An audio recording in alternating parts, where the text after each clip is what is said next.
नमस्कार। Bharat express digital में आपका स्वागत है। आप सुन रहे हैं नजरिया, जिसे लिखा है भारत एक्सप्रेस न्यूज नेटवर्क के चेयरमैन, एमडी और एडिटर इन चीफ उपेंद्र राय ने। तबाह महशियत, सड़क पर अवाम, बर्बाद पाकिस्तान।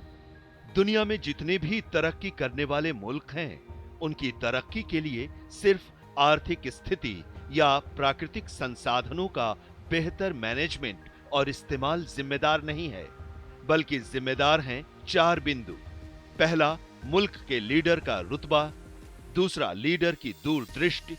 तीसरा, अवाम का साथ। और चौथा, सुशासन। अब अगर तरक्की को उदाहरण के पैमाने पर समझना हो तो इसके लिए भारत और पाकिस्तान की पृष्ठभूमि बिल्कुल सटीक है। 1947 के बाद भारत को दूरदृष्टिवान नेता मिले। जनता ने भरोसा भी उन्हीं पर जताया। नतीजतन मजबूत लोकतंत्र के साथ भारत में सुशासन की नींव पड़ी और अब भारत तरक्की के अव्वल पायदान पर है। लेकिन पाकिस्तान की स्थिति ठीक उलट है। क्या पाकिस्तान एक बार फिर तबाही की ओर बढ़ रहा है?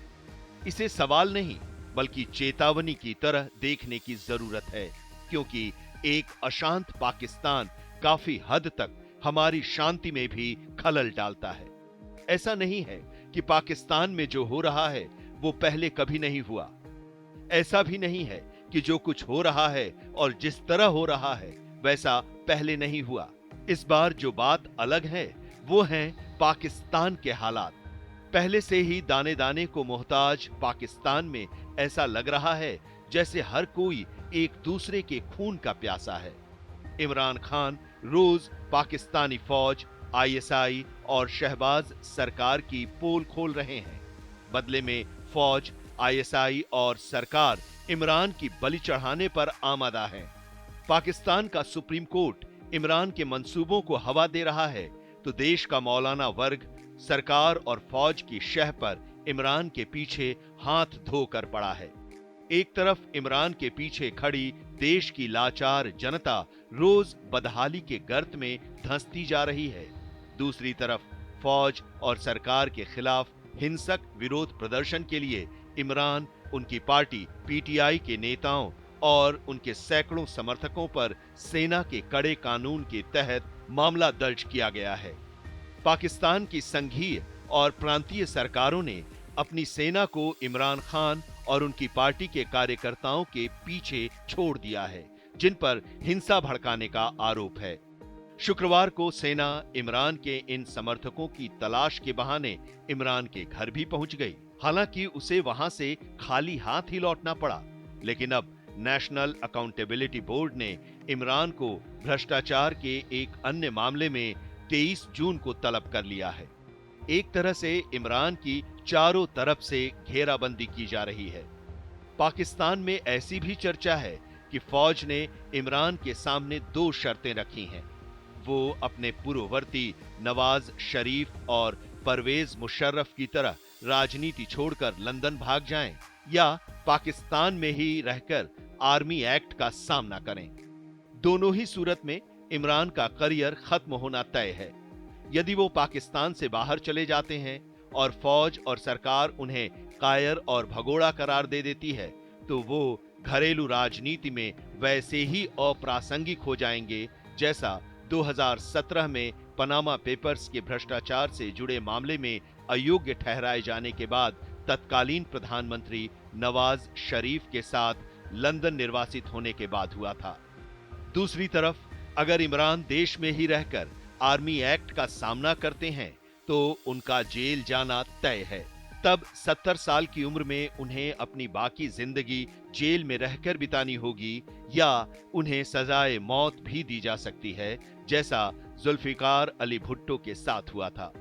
वैसे इमरान और उनके समर्थकों पर आर्मी एक्ट के तहत मुकदमा चलाया जाना इस बात का एक और सबूत है कि पाकिस्तान में जिसकी लाठी उसकी भैंस वाले हालात बनते जा रहे हैं। वरना पाकिस्तान अगर संविधान से चल रहा है, वहां चुनी हुई सरकार है, कानून बनाने के लिए संसद है, कानूनों को अमल में लाने के लिए अदालतें हैं, तो आर्मी एक्ट के तहत किसी पर मुकदमा कैसे चलाया जा सकता है? इसका परोक्ष संदेश तो यही निकलता है कि मौजूदा हालत में पाकिस्तान में संविधान का भी कोई मोल नहीं रह गया है। हालात किस ओर जा रहे हैं, इसका इल्म इमरान खान को भी है। तभी तो 1971 की जंग में पाकिस्तानी फौज के सरेंडर को देश का सबसे शर्मनाक वाकया और पूर्वी पाकिस्तान में फौज के जुल्मों को पाकिस्तान के बंटवारे का जिम्मेदार बताने के बाद अब इमरान के सुर बदल गए हैं। अब इमरान कहने लगे हैं कि सेना से लड़ने का उनका कोई इरादा नहीं है, लेकिन देश का सत्तारूढ़ गठबंधन पीडीएम उन्हें सेना के खिलाफ खड़ा कर सेना के जरिए पीटीआई को खत्म करना चाहता है। सेना को लेकर इमरान का ये यू टर्न बताता है कि इमरान अब राजनीति के कच्चे खिलाड़ी बिल्कुल नहीं रहे। इस विवाद में शुरू में पाकिस्तान की सेना का एक धड़ा इमरान के पीछे खड़ा दिखाई दे रहा था, लेकिन 9 मई की हिंसा के बाद अब हालात बदल गए हैं। अब पाकिस्तानी सेना का कोई भी अफसर अपने आर्मी चीफ के खिलाफ खड़ा नहीं दिखना चाहता और इमरान को भी ये बात अच्छी तरह समझ आ चुकी है। इसलिए अब वो शहबाज सरकार पर आक्रामक रवैया बरकरार रखते हुए सियासी लड़ाई को सियासी तरीके से लड़ते हुए विक्टिम कार्ड खेल रहे हैं। सत्तारूढ़ गठबंधन में शामिल पीपीपी जुल्फिकार अली भुट्टो को अपनी विरासत के रूप में पेश करती है। ऐसे में इमरान अपने सामने भुट्टो की फांसी वाले हालात होने के बावजूद खुद की तुलना मुजीबुर रहमान से करते हुए भुट्टो को कटघरे में खड़ा कर पीपीपी और शहबाज सरकार पर निशाना साध रहे हैं। अपने जुबानी हमलों में इमरान जुल्फिकार अली भुट्टो को एक ऐसा शातिर नेता बता रहे हैं जिसने सत्ता के लालच में तत्कालीन चुनाव में सबसे बड़ी पार्टी बनी मुजीबुर रहमान की अवामी लीग के खिलाफ सशस्त्र बलों को खड़ा किया, जो आगे चलकर देश के बंटवारे की वजह बना। इतिहास को वर्तमान से जोड़ते हुए इमरान अब अपने विरोधियों को अवाम के सामने भुट्टो वाली भूमिका में पेश कर रहे हैं और आरोप लगा रहे हैं कि पीटीआई की सत्ता में वापसी को रोकने के लिए शहबाज सरकार रोज नई नई साजिशें रच रही है। इमरान इसे लंदन प्लान का नाम देकर पाकिस्तानी अवाम के बीच देश के एक और बंटवारे के हालात पैदा हो जाने का डर फैला रहे हैं।